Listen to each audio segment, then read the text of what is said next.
সবাইকে আসসালামু আলাইকুম। আমি ডাক্তার মোহাম্মদ শাহিনুর রহমান, খবর পড়ছি বাংলাদেশ থেকে। বেশ কয়েকদিন থেকে ভারতে বিক্ষোভ কর্মসূচি চলছে। আপনারা জানেন অনেকে যে ভারতে একটা বিতর্কিত আইন চালু করছে, যেটা হচ্ছে ওয়াকফ আইন। এটা মুসলিমদের জন্য অনেকটা ক্ষতিকর একটা আইন। তো সেই বিষয়ে আমি এখন আপনাদের জানাবো। খবর হচ্ছে, ভারতে বিতর্কিত মুসলিম ওয়াকফ সংশোধনী আইনের প্রতিবাদে দেশটিতে ব্যাপক বিক্ষোভ করছেন মুসলিমরা। শীর্ষস্থানীয় মুসলিম সংগঠন অল ইন্ডিয়া মুসলিম পার্সোনাল ল বোর্ডের উদ্যোগে দেশটির দক্ষিণাঞ্চলীয় শহর হায়দ্রাবাদে এই বিক্ষোভ কর্মকাণ্ড করেন তারা। এছাড়াও সর্বদলীয় মজলিস ইত্তেহাদুল মুসলিমিন দলের প্রধান এবং হায়দ্রাবাদের প্রভাবশালী রাজনৈতিক আসাউদ্দিন ওয়াইসি বলছেন, এই আইনটি বাতিল করতেই হবে, কারণ এটি সংবিধানের চেতনার বিরুদ্ধে। রোববার 20 এপ্রিল এক প্রতিবেদনে এই তথ্য জানিয়েছে সংবাদ মাধ্যম টিআরটি ওয়ার্ল্ড। সংবাদ মাধ্যমটি বলছে, সাম্প্রতিক ওয়াকফ আইন সংশোধনের বিরুদ্ধে ভারতের অন্যতম বৃহৎ মুসলিম সংগঠন অল ইন্ডিয়া মুসলিম পার্সোনাল ল বোর্ডের দক্ষিণ ভারতের হায়দ্রাবাদ শহরে এক বিশাল প্রতিবাদ কর্মসূচি আয়োজন করে। শনিবার হাজার হাজার মানুষ এই কর্মসূচিতে অংশ নেয়। ইতিমধ্যে ডজন খানেক পিটিশনও সুপ্রিম কোর্টে দাখিল হয়েছে নতুন আইনের বিরুদ্ধে।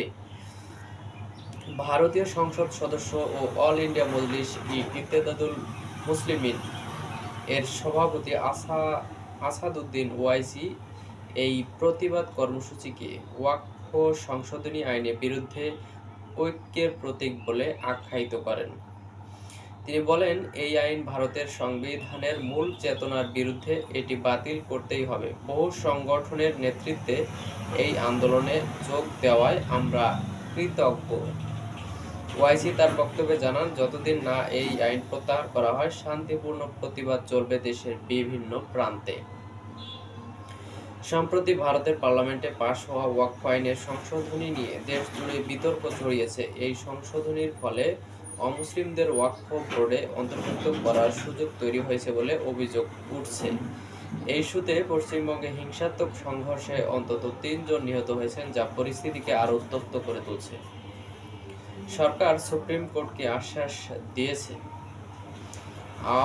আগামী মে মাসে মামলার পরবর্তী শুনানি না হওয়া পর্যন্ত ওয়াকফ বোর্ডে অমুসলিমদের অন্তর্ভুক্ত করা হবে না। তবে মুসলিম সম্প্রদায় ও বিরোধী দলগুলোর দাবি, এই আইন সংখ্যালঘুদের ধর্মীয় অধিকার লঙ্ঘন করছে এবং সংবিধানের মৌলিক নীতির পরিপন্থী। টিআরটি ওয়ার্ল্ড বলছে, ওয়াকফ সংশোধনী বিলটি ভারতীয় পার্লামেন্টের 2 কক্ষে বিরোধীদের তীব্র আপত্তি সত্ত্বেও পাশ হয়ে যায়, যার ফলে হায়দ্রাবাদ ছাড়াও ভারতের বিভিন্ন রাজ্যে প্রতিবাদ ছড়িয়ে পড়ে। অল ইন্ডিয়া মুসলিম পার্সোনাল ল বোর্ডের আহ্বানে এবং ওয়াইসির নেতৃত্বে এই আন্দোলন এখন সারা ভারতব্যাপী শান্তিপূর্ণ গণ আন্দোলনের রূপ নিচ্ছে। ভারত বর্তমান যে সরকার, একটা কট্টরপন্থী সরকার, তো এটার কারণে ভারতে বিতর্কিত হচ্ছে সব কর্মকাণ্ডে। ভারতের মুসলিমরা, আপনারা জানেন যে সবসময় তারা নির্যাতিত। এই জন্য আমরা বাংলাদেশ থেকে তীব্র প্রতিবাদ জানাই। তো এই আইনের পক্ষে বিপক্ষে আপনাদের যদি কোনো মতামত থাকে, তো অবশ্যই আমাদের কমেন্ট করে জানাতে পারেন। তো এই হচ্ছে আজকের ভিডিওটি যদি ভালো লাগে অবশ্যই চ্যানেলটি সাবস্ক্রাইব করে আমাদের পাশে থাকবেন। তো আমাদের পরবর্তী খবর দেখার জন্য আপনাদের আমন্ত্রণ রইল। তো সবাইকে আসসালামু আলাইকুম।